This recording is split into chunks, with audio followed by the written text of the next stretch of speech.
On my first flight, there weren't very many firsts. We were launching some satellites that had been launched before.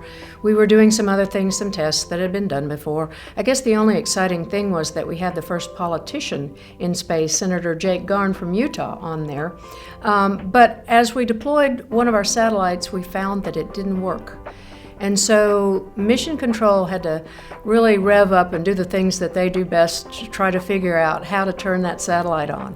And they came up with this strange plan.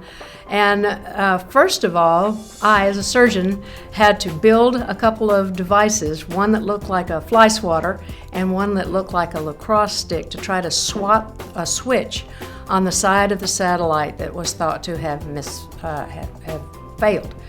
And then two of my fellow crewmates, Dave Griggs and Jeff Hoffman, had to do an unplanned spacewalk to go out and attach those devices to the end of the robot arm.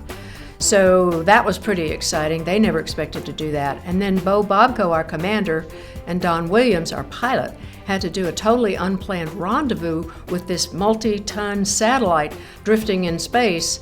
And that was pretty frightening. They had some basic training in rendezvous, but it was kind of frightening to think that we were going to go fly up next to this huge satellite, and we needed to put it kind of in the back window overhead, so I could use the arm to try to swat this switch. And we did that. And it didn't turn the satellite on, and the ground thought, oh, they're going to be so disappointed that that didn't happen. But to tell you the truth, we were excited that we were able to work with Mission Control. We were able to do some things that we never had planned to do, and we did them all the way we were supposed to, and we survived. We didn't do anything bad up there. We didn't mess up, and we finished that flight with a great sense of accomplishment and a lot of admiration for the people on the ground that had figured out that that was going to be safe and exactly how we could do it, and to uplink all that information to us. So it had ended up being a most exciting flight when we thought it wasn't going to be exciting at all.